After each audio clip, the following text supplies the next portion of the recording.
여러분 안녕하십니까? 11월 25일 사사건건 바로 시작하겠습니다. 김성회 열린민주당 대변인, 장성철 대구가톨릭대 특임교수와 함께합니다. 어서 오십시오. 안녕하세요. 지난주에 그러니까 그 합당 논의 때문에 못 나오셨죠? 지금 어떻게 진행됩니까? 긴급하게 최고위원회가 잡히고 제가 사실 그 전에 전혀 모르고 있었어요. 전혀 모르고 있다가 갑자기 일이 생겨서 급하게 논의하고 하느라 한 주 못 나왔습니다. 네, 지금 진행되는 상황은 어떻습니까? 일단 한 차례 만나서 이야기를 나눴고요. 합당을 하겠다는 기본 취지는 동의를 하는데 앞으로 이제 어떤 비전을 가지고 할 것인가, 정치 혁신에 대한 이야기들이 먼저 좀 선결되어야 한다라는 입장 정도가 서로 정리가 됐습니다. 네. 이번 연말까지 해보자라는 제안도 했고요. 네. 그러니까 이제 그 범여권 지지 세력 중에서는 조금 더 강성인 분들이 많다 이런 평가들이 많아서 네네. 중도 확장에는 걸림돌이 되지 않겠냐 이런 우려들도 좀 있는 것 같습니다. 근데 이제 중도층이라는 게 우리가 생각하는 중도층이 민주당하고 마치 국민의힘이 양쪽에 있고 그 사이에 있는 사람들이라고 생각하는데 그런 게 아니라 이런 정치에 관심이 없는 분들이 더 많거든요. 그래서 조금 전에 정치 혁신에 대한 말씀을 드렸는데 지금 기득권을 유지하고 있는 현재 정당 정치를 틀을 깨는 그런 감동을 저희가 만들 수 있다면 중도층들을 충분히 설득할 수 있다라고 생각하고 접근해 보려고 합니다. 네. 감동을 줄 수 있는 시도라고 보십니까? 제가 열린민주당의 대변인을 앞에서 두고 그냥 마음껏 비판할 수가 없음을 양해해 주시기 아니, 바라고요. 마음껏 하셔도 돼요. 예. 저는 뭐 비전 혁신 싸움이 아니라 지분 싸움이다. 우리 목 얼마나 줄 거냐, 우리 목 내놔라. 그런 싸움이 더 강할 거라고 생각이 듭니다. 솔직히 열린민주당 같은 경우에는 강성 지지층들이 좋아하잖아요. 그리고 거기 계신 의원님들이 과연 중도층을 견인해낼 수 있을 만큼 이미지가 좋은 분이냐라는 것에 대해서는 이견이 있을 수가 있습니다. 특히 김의겸 전 대변인 같은 경우엔 흑석 선생이라는 네이밍까지 붙여 있지 않습니까? 부동산 문제가 지금 다음번 대선의 주요 화두가 될 텐데 김의겸 의원이 갖고 있는 이미지가 그렇게 썩 도움이 될 것 같지는 않다라고 말씀드립니다. 예, 뭐 조금 전에 설명드렸지만 뭐 김의겸 의원 같은 경우는 결국 해당된 부동산은 이미 처분했고 남는 수익은 전부 다 장학재단에 기부를 하는 등 본인이 이제 반성하는 이야기를 했으니까 거기에 대한 유권자들의 판단이 있을 것이고 지분 싸움이라고 하셨는데 국회의원 세석이 합당을 한다고 해서 무슨 지분을 어떻게 요구할 것인지 뭐 지분과 관련된 논의는 실제로도 물 밑으로도 물 위로도 전혀 없었고 그것은 이제 합당 과정을 통해서 입증이 될 거라고 봅니다. 그러니까 대변인께서는 그러면 대변인직은 어떻게 되시는 건가요? 뭐 좀 관심 없습니다. 오히려 정치 혁신이 어떻게 될 것인지가 중요하지 제가 무슨 자리로 가는지는 그 혁신이 이루어지지 않으면 합당 여부조차도 지금으로서는 뭐 저희로서는 정하지 않고 있는 상태입니다. 네, 그렇군요. 논의 상황도 좀 지켜봐야겠고 실제로 나중에 합당한 다음에 정말 시너지가 나서 열린민주당 지지율이 얹어진 것보다 더 많이 올라갈지 이런 것도 국민들의 평가도 좀 봐야겠죠. 네, 현안으로 넘어가죠. 오늘 대선 후보들이 모처럼 또 한 자리에 다 모였습니다. 영상부터 보겠습니다.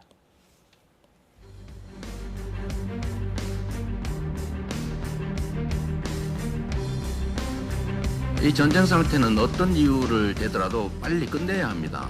그거는 어떤 정치적 이유를 들어서라도 종전선언 자체를 막을 수는 없는 겁니다. 막아서는 안 되는 것입니다. 저는 국내 정치에 외교를 이용하지 않겠습니다. 국민을 친일과 반일로 갈라 한일 관계를 과거에 묶어두는 그런 잘못을 되풀이하지 않겠습니다. 네, 저 자리가 이제 코라시아 포럼 자리였는데 외교정책 관련한 이야기들이 좀 많이 나왔어요. 이 대목이 좀 눈에 띄어서 저희가 좀 준비했습니다. 이재명 후보는 종전선언 이야기를 좀 길게 하면서 일본 국익이라는 표현을 썼습니다. 네. 일본에서는 반대할 수 있는데 일본 국익에는 합당하지 않으니까. 근데 우리는 막을 수 없다, 막아서는 안 된다 이렇게 주장했거든요. 그 종전선언을 반대하면 친일파다라고 읽혀지는데 저는 종전선언을 섣부르게 하면 그것은 국익을 해치는 일이다라고 말씀을 드리고 싶어요. 지금 민주당이나 이재명 후보 같은 경우엔 종전선언을 하게 되면 북한이 비핵화를 완전하게 할 수 있어라는 건데 안 하면 어떡할 겁니까? 종전선언을 했는데 북한이 우리는 핵무기 그냥 갖고 있을 거야 라고 하면 어떡할 겁니까? 비핵화를 완전히 하고 난 다음에 종전선언을 해야 평화협정으로 가고 그 다음에 단계인 주한미군 철수 문제까지 얘가 나올 수가 있거든요. 섣부른 종전선언은 주한미군 철수라는 그러한 요구만 나오게 할 뿐이다. 그렇다면 대한민국의 안보랑 안전 이런 것들은 더 큰 문제가 될 수 있다라고 생각이 듭니다. 하나의 공약으로 내세울 수 있지만 밀어붙이기식으로 이거 안 하는 사람들은 나쁜 사람들 이라는 규정은 옳지 않다라고 말씀드립니다. 네. 이준석 국민의힘 대표도 오늘 미국 하원 의원 방한한 의원들을 면담한 자리에서 거의 비슷한 취지로 이야기했어요. 종전선언 성급하게 진행되지 않았으면 좋겠다라는 취지로 어떻게 보십니까? 70년이 지났는데 성급하게 추진하지 않았으면 좋겠다는 이야기는 좀 궤변이라고 생각을 하고요. 특히나 이 정전선언 문구를 이 정전협정 관련돼서는 미국과 한국이 조율을 심지어 하고 있지 않습니까? 미국도 필요하다라고 생각하는 것이거든요. 어느 카드를 어느 시점에 어떻게 던질 것인지를 적절하게 논의하는 것은 한미 간에 잘 이야기를 하면 되는 문제라고 봐서요. 내일 지금 하자고 하는 건 아니지 않습니까? 이런 점 봐야 되고 주한미군 철수 말씀하시는데 일단 김정은 위원장 본인이 2018년에 상관없다라고 이야기한 북한 측 입장도 있는 것이고 더 중요하게는 주한미군이 현재 지금 북한군을 억제하려고 있는 것이 아니라 그 한국과 미국의 동북아시아 군사전략 상해 요충지로서 존재하고 있는 것 아닙니까? 그 북한의 요구를 들어줄 이유가 없죠. 왜 그런 데에 대해서만 북한의 요구를 들어줘야 되니까 주한미군을 철수할 수 있으니까 이 종전선언을 못한다라고 말하는 거 이게 훨씬 더 친북적인 주장 아닙니까? 지금 민주당과 문재인 정권이 하는 행위를 보면 그 의견을 주한미군 철수라는 중요한 문제를 협상 카드로 해서 점점 그 길로 가려고 하는 것이 아니냐라는 의심을 해볼 수밖에 없고 또 하나는 무척 많은 남남 갈등이 있을 거예요. 일단 주한미군 철수를 해야 된다라는 분들도 많이 있고 그분들이 광화문을 점거를 해서 주한미군 철수해야 된다라고 지속적으로 얘기를 하면 대한민국의 남남 갈등도 커질 것 같다라는 생각이 들고요. 또 하나는 미국 같은 경우에는 종전선언에 대해서 그렇게 썩 호의적이지 않아요. 그 논의를 하고 싶어하는 생각도 없는 것 같고 최근에 국무부의 발표를 보면 그리고 문재인 대통령께서는 베이징 올림픽에서 사자 4개 국가가 모여서 종전선언의 어떠한 가시적인 성과를 이뤄내자라고 주장을 하고 있지만 미국 같은 경우에는 베이징 올림픽 그 보이콧까지도 생각을 하고 있는 문제이기 때문에 쉬워 보이진 않는다. 그래서 저는 한반도에 전쟁 상태 끝내야 된다라는 당위성에 대해서는 당연히 찬성을 하죠. 근데 하지만 이러한 프로세스를 해 나감에 있어서 국익과 정말 얼마나 대한민국의 안전과 국민의 생명 보장을 위해서 최선의 길은 무엇인가를 여야가 논의를 같이 해봤으면 좋겠다라는 생각이 듭니다. 네, 논의는 좀 적극적으로 항상 했으면 좋겠다는 생각이 들고 요 발언도 잠깐 좀 짚고 넘어갈까요? 윤석열 후보는 국민을 친일과 반일로 가르지 않겠다. 한일 관계를 과거에 묶어두는 잘못을 되풀이하지 않겠다 이렇게 약속했어요. 이건 좀 어떻게 들려요? 좋은 말씀이죠. 예, 친일 반일로 가를 수 없고 너 친일판이 아니냐로 따질 수 있는 문제가 아니라고 봅니다. 그것은 과거에 친일을 행각을 저지른 자들에 대한 단죄는 별개로 하고 지금 있는 국민들 사이에서의 그런 친일 반일로 가르지 않는다는 윤석열 후보의 말씀 정당하다고 생각하고요. 일본 관계 풀어야죠. 다만 어떻게 자존심을 높이면서 자존감을 지키면서 풀 것인가에 대한 문제에 대해서 우리가 생각을 많이 해야 됩니다. 일본하고 교역량 줄일 수 없는 현실이 있거든요. 그런데 또 지금 예전보다 우리나라의 국력이 더 올라가지 않았습니까? 그런 수준에 잘 맞춰서 일본과의 협상 진행해야 된다고 봅니다. 그 민주당에 계신 분들이 김성애 대변인의 식견과 탁견 수준만큼만 올라왔으면 얼마나 좋았을까라는 생각이 듭니다. 얼마 전에 송영길 민주당 대표는 윤석열 후보의 돌잔치 상에 그냥 무슨 화폐가 있는 것을 보고 일본 화폐가 있으니까 윤석열 후보는 친일파, 친일 후보, 친일의 후손의 후보 이런 식으로 공격을 해댔거든요. 그것도 거짓말로 나타났고요. 그러니까 이런 식의 편가르기 하지 말라는 거예요. 김성애 대변인 정말 옳은 말씀하셨다. 제가 안 뽑았습니다. 생각이 듭니다. 제가 안 뽑았다는 말씀을 이번에는 알겠습니다. 이재명 후보는 비슷한 주제를 놓고 일본의 태도를 조금 더 강조하는 지적을 했어요. 그러니까 오부치의 통절한 반성과 사죄 이 기조를 이어간다면 미래지향적인 한일 관계가 가능하다. 이런 입장을 같은 자리에서 밝혔다. 이런 소식도 전해드리겠습니다. 네, 이제 대선 상황 좀 보죠. 연일 사과 그리고 쇄신 행보 계속하고 있습니다. 이재명 민주당 후보 오늘 당직과 선대위 인선 발표를 했는데요. 영상 보겠습니다. 이것으로도 부족한 걸 압니다. 기회가 될 때마다 우리가 부족한 부분을 또 찾아내고 또 사과드리고 또 각오를 다지고 또 새롭게 변화되도록 노력하겠습니다.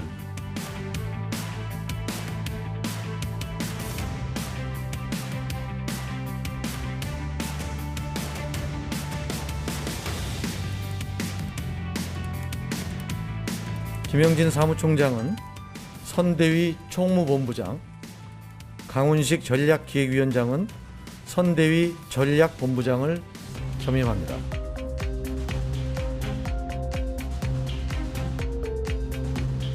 내내 인권 문제는 성폭력 문제는 인권 문제이기도 하지만 아군에 의한 아군의 공격이다 이런 얘기도 있습니다.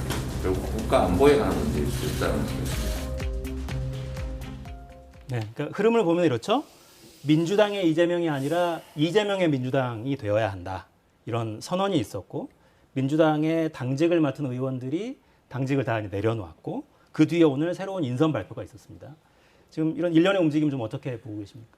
일단 밖에서 보실 때는 큰 차이가 없을 수도 있는데 미묘하게 젊어졌습니다. 김영진 사무총장 67년생입니다. 이게 소위 말하는 전통적인 386 그룹에서 살짝 벗어나 있습니다. 뭐 다른 분들 보시기엔 다 똑같겠지만 다른 측면이고 강훈식 의원도 마찬가지로 한 세대를 넘어가는 중이거든요. 이재명 후보가 지금 현재 민주당의 기득권으로 보여지는 이 소위 말하는 586 세력들보다 좀 더 젊은 사람들과 함께하겠다는 의지를 밝혔다라는 보이지 않는 전 혁신이 있었다라고 생각을 하고요.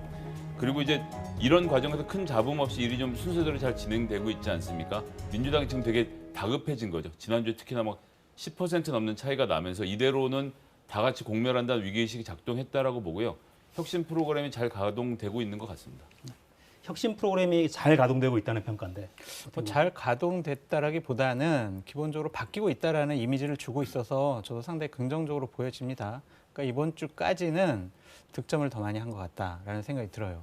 자꾸 언론에 보면은 민주당, 변화, 쇄신, 바뀌는 것 이런 것들이 제목으로 나오잖아요. 그럼 국민들은 밖에서 보았을 때 대변인님과는 다른 생각이죠. 대변인은 밖에서 보니까 안 바뀌었다고 하는데 저는 밖에서 보니까 많이 바뀐 것 같아요. 그냥 변화하고 바뀌었다고 하니까 바뀌었구나라는 생각이 드는 겁니다.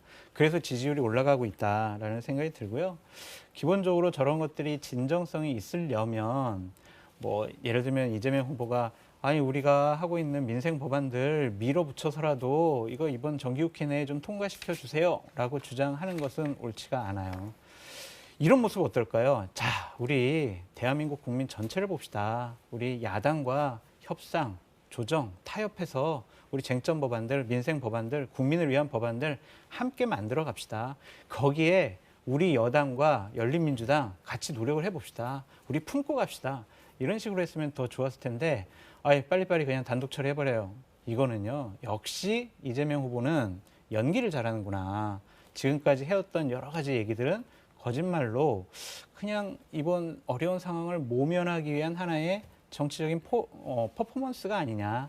그런 인상을 줄 수가 있습니다. 그러니까 제발 이런 얘기 안 하셨으면 좋겠어요. 어때요? 그러니까 민생입법은 좀 신속처리 법안으로 지정해서라도 처리를 좀 서둘러 달라 당에 주문하기도 했는데 박하게 평가하시나요? 예, 뭐 민생 개혁 입법에 대해서 강한 속도를 낼 필요는 저는 있다고 봅니다. 이게 뭐 협치를 이야기를 하시는데 사실 저는 이제 최근에 또 전직 대통령이었던 전두환 씨 사망을 좀 놓고 말씀을 좀 간단하게 드리면 이때 이제 형제복지원이라는 사건이 부산에서 터졌지 않았습니까? 500명 넘는 사람들이 죽고 안매장 당하고 이랬던 사건인데 새누리당, 이 자유한국당, 국민의힘까지 무려 8년 동안 이 법안의 이 통과를 저지시키고 반대하고 행정력을 낭비한다라는 말 같지 않은 이유까지 대가가면서 막아왔거든요. 그러니까 진상규명에 대한 그렇죠. 진상규명의 입법을 진선미원이 해왔는데 이게 8년 지나고 나서 겨우 통과가 돼서 이게 민생 입법이라고 하더라도 기본적으로 저는 과연 대화할 의지를 국민의힘이 갖고 있는가? 이번에도 대화 안 하고 무조건 밀어붙인다? 전 거기엔 반대하겠지만 대화하려고 할 때 그 대화 테이블에 정말 국민의힘이 나와서 앉을 것이냐? 앉지 않는다면 일정 부분에 있어서 민생 개혁 관련입니다. 이건 정치 개혁이 아니라 민생 개혁 관련돼서는 민주당이 좀 더 과감한 행보를 보이는 게 좋겠다 생각합니다. 그러니까 대변인께서 앞장만 얘기하고 뒷장을 얘기 안 했어요. 형제복지원 같은 경우에 그 사건 관련해서 자유한국당 시절이었던가요? 그 분이 피해자분이 형분이 국회에서 점거 농성을 했었어요. 그거를 풀고 여야 협상을 하도록 했던 게 바로 자유한국당의 김무성 의원이었어요. 김무성 의원이 그때까지 막고 있어서 그 위에 올라가서 1인 시위를 했고 김무성 의원이 막은 게 아니라 자유한국당이 막아서 그 위에까지 올라가서 밥도 소금도 끊고 물도 끊고 1인 시위를 했고 결국 눈치를 보고 어쩔 수 없이 물러난 게 자유한국당이었는데 눈치 그것을 없이 김무성 의원이 풀어줬다라고 하시면 당시 기사를 봐보세요. 그 피해자 형님분이 그래도 김무성 의원님이 이렇게 도와주셔서 이렇게 물꼬가 텄다라고 고맙다라는 그런 기사까지 나왔어요. 그러니까 너무 그런 것들을 매도 안 했으면 좋겠고 8년 막아놨던 물길을 튼 것을 고마워한다는 자체가 참 이게 부끄러운 일 아닙니까? 제 말이 아니라 네. 그분이 그렇게 인터뷰를 했다니까요. 그러니까 그런 부분 가지고 자꾸 야당을 너희들은 나쁜 놈들이라고 공격하는 것은 집권 여당답지 못하다라고 말씀드립니다. 알겠습니다. 그러니까 이재명 후보의 행보를 보면 최근에 쇄신 뭐 이거 눈에 띄긴 하죠. 그러니까 아무튼 기사 제목은 계속 그렇게 나옵니다. 그리고 오늘 보니까 머리 색깔도 바꿨어요. 이 머리 색깔을 좀 왼쪽이 최근까지의 모습이었고 1년 8개월 동안 좀 회색 머리카락으로 있다가 오늘 머리 색깔을 좀 어두운 색으로 바꾸고 나왔습니다. 당 장악도 좀 높여가는 모습이고 이게 먹히는 건지는 모르겠는데 후보 지지도도 보면 오차범위 내로 좀 붙은 상황이죠. 컨벤션 효과는 확실히 좀 없어진 것 같고 이제 지난주부터는 이제 오차범위 내로 들어왔습니다. 이런 흐름을 좀 바꾸고 싶어 할 테고 야당에서는 이재명 후보는 이제 내일부터 3박 4일 광주 전남 메타버스 타고 또 갑니다. 김혜경 씨도 어제 뭐 여수에 가서 그 고등학생 현장 실습 도중에 숨진 고등학생 있죠. 그 49제에 참석해서 저런 모습을 또 보였고요.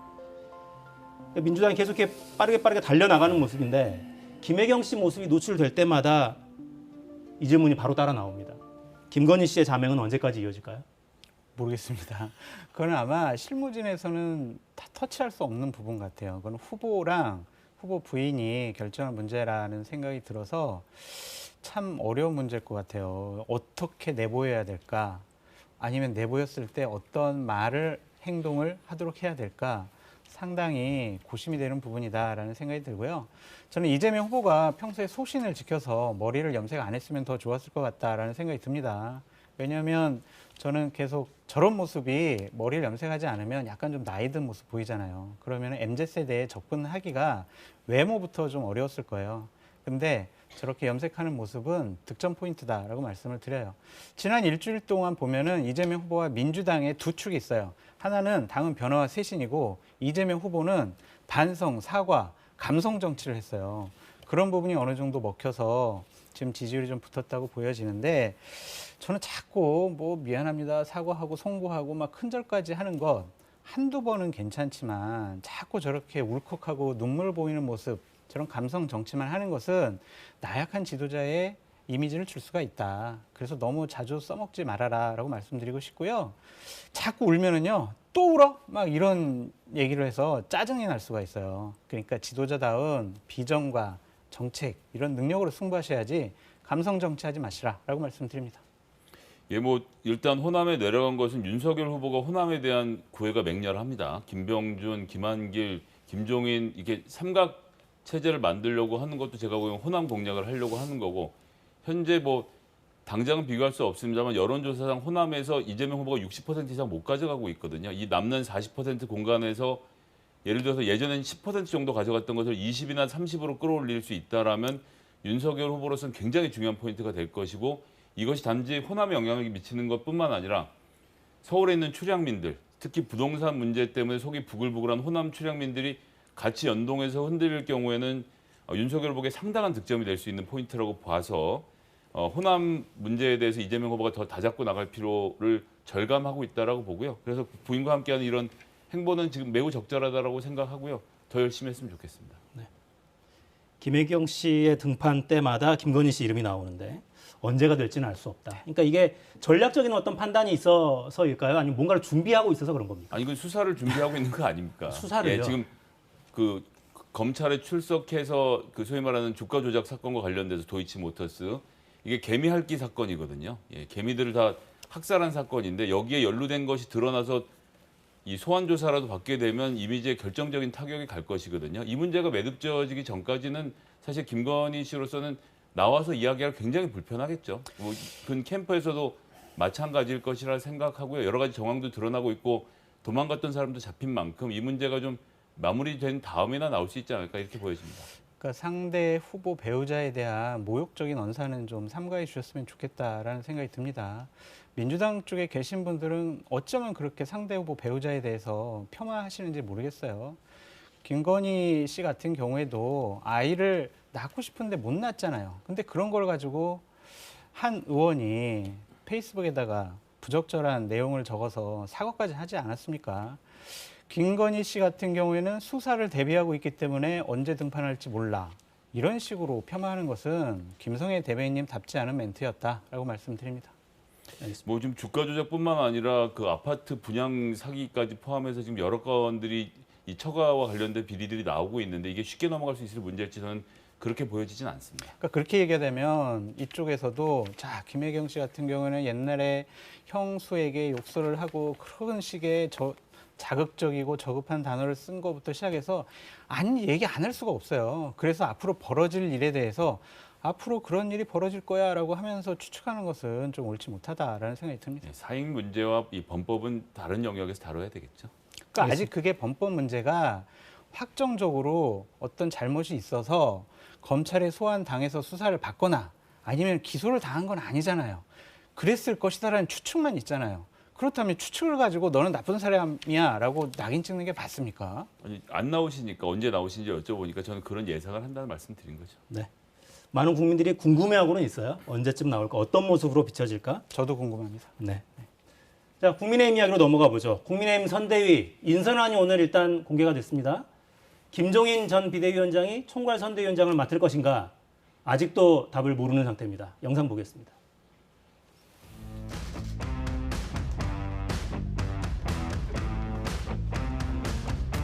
이쪽으로 좀 늦게 예약을 했더니 무슨 넓은 방에 있더라고요. 요즘도 매일 운동을 하시죠? 매일은 못해요, 매일은.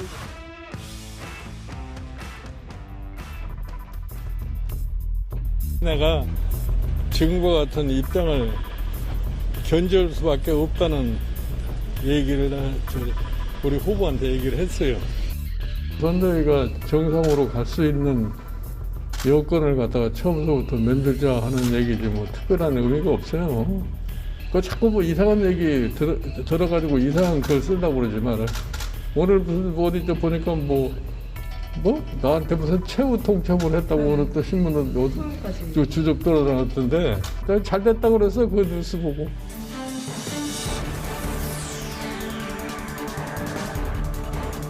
오늘 그 총괄 본부장 등 선대위 인선을 최고위에 부의하려고 합니다.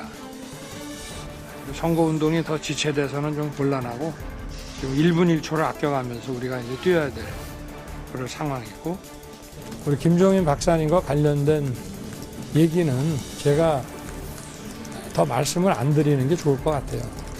말씀드리는 게 별로 바람직하지 않은 것 같고.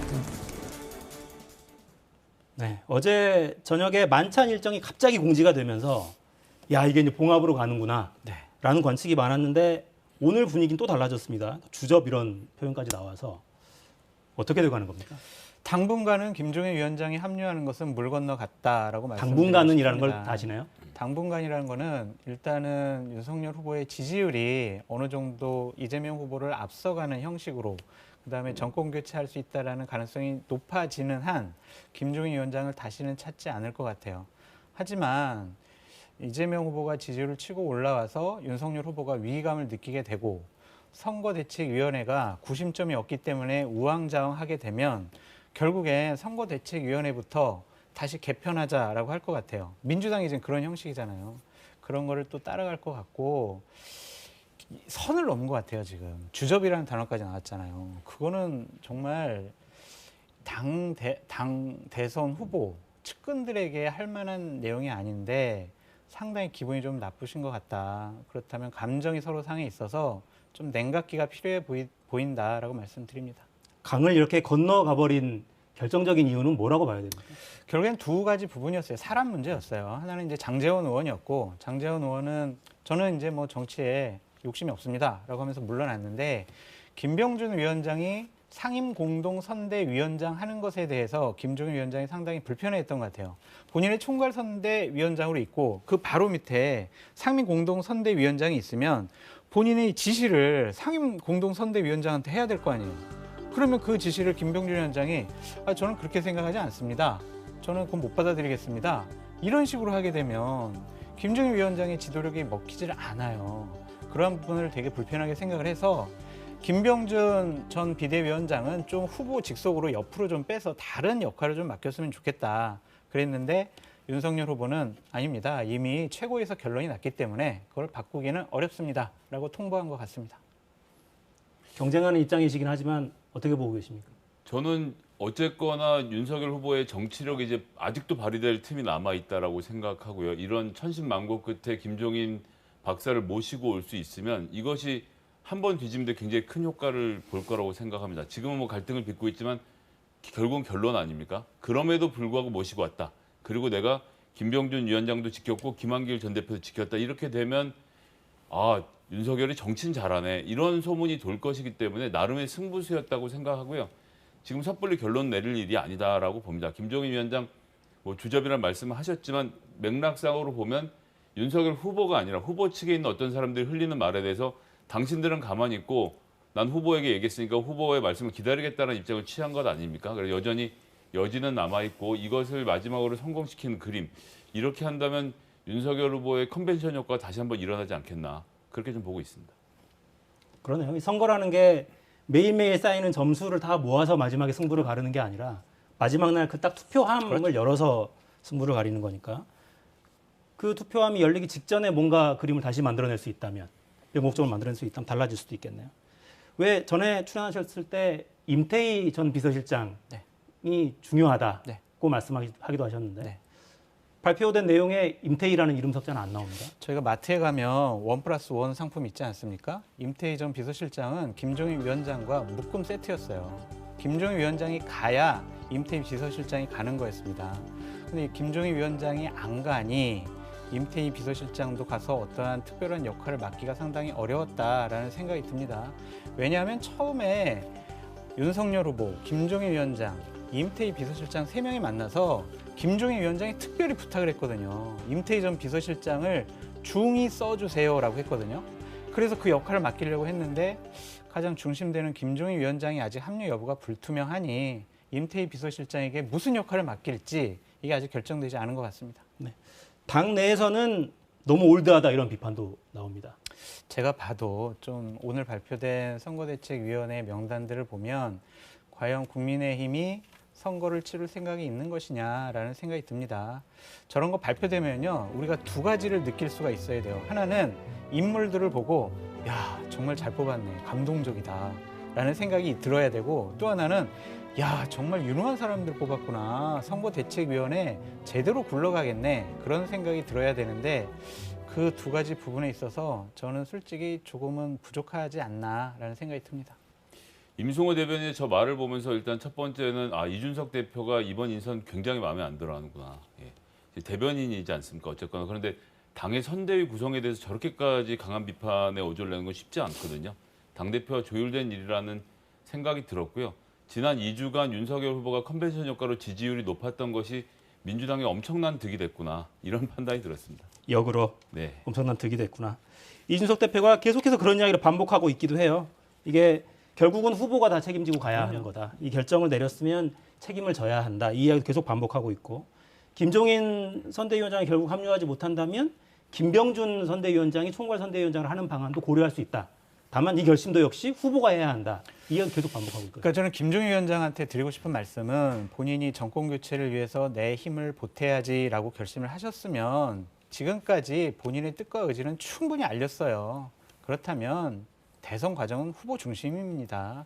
후보에게 지는 모습을 보이는 것도 이기는 것이다 라고 말씀드립니다. 근데 최근의 흐름을 보면 후보보다 김종인 전 비대위원장이 무슨 말을 하는지에 훨씬 더 귀를 열고 있는 분위기이긴 합니다. 어쨌거나 미래에 대한 이야기를 하려고 하는 것으로 사람들이 듣고 있으니까 윤석열 후보는 지금까지 보여준 미래에 대한 비전이 없기 때문에 사람들이 거기에서 무슨 이야기를 탐구하지 않는 상태라는 점을 윤석열 후보가 좀 뼈아프게 들어야겠죠. 알겠습니다. 이 문제 하나만 더 짚고 마무리를 해야 될 것 같네요. 이준석 대표가 최근에 젠더 관련한 발언을 지금 연일하고 있고, 선대위에서 영입하는 인사들에 대한 발언도 하면서 처음으로 반대한다는 입장을 밝힌 것도 이수정 교수에 대한 반대였어요. 관련해서 장혜영 정의당 의원과는 저런 내용으로 설전을 주고받기도 했고 이런 상황은 어떻게 보십니까? 그러니까 2030 남성들의 표심을 담는 데는 도움이 될 수는 있을 것 같긴 한데 저는 기본적으로 페미라는 문제를 자신의 정치적인 기득권을 유지하려고 하거나 자신의 정치적인 입지를 강화하려고 하는데 이용을 한다는 것은 상당히 잘못된 행위라고 보여집니다. 정의당 같은 경우에는 페미니스트 정당이라고 본인들의 가치를 주장을 하고 있고 장혜영 의원은 그거에 제일 선봉에 서서 얘기하는 분이거든요. 이준석 대표 같은 경우에는 20, 30대 남성의 아주 막강한 지지를 받고 있는 분인데 그렇다고 당대표잖아요. 대선을 앞두고 있잖아요. 한쪽 성별만 편을 든다라는 그러한 이미지를 주는 것은 좀 잘못되지 않았나라는 생각이 듭니다. 정치가 할 일은요, 갈등을 조정을 해야 될 일이지 갈등을 조장을 해서 자신의 입지를 강화하려는 데 이용한다? 이것은 올바른 정치인의 태도가 아니다. 저는 양쪽 다 비판하고 싶다라고 말씀드립니다. 예, 현존하는 젠더 폭력에 대해서 이야기하고 있는 이수정 교수를 당의 기조와 맞지 않기 때문에 영입해서 안 된다라고 반대하는 이야기는 저는 좀 깜짝 놀랐습니다. 그 앞까지 얘기는 뭐 20, 30대 남성 여론을 받아들인다는 측면에서 어떤 긍정적인 포인트라도 찾아올 수 있었다라고 한다면 이번에 이수정 교수 반대한 건까지 놓고 보면 이분이 이 당에서 이 당을 전반적으로 어떻게 끌고 가기보다는 이번 대선 국면에서 2030 남성편 내가 분명히 가져가고 이것만 있으면 된다라고 지금 혹시 착각하시는 건 아닌지 걱정이 좀 됐습니다.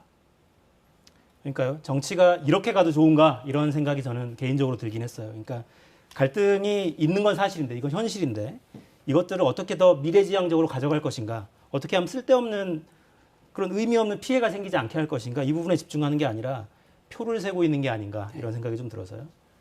네, 지금까지 장성철 교수, 김성회 대변인과 함께했습니다. 두 분 고맙습니다.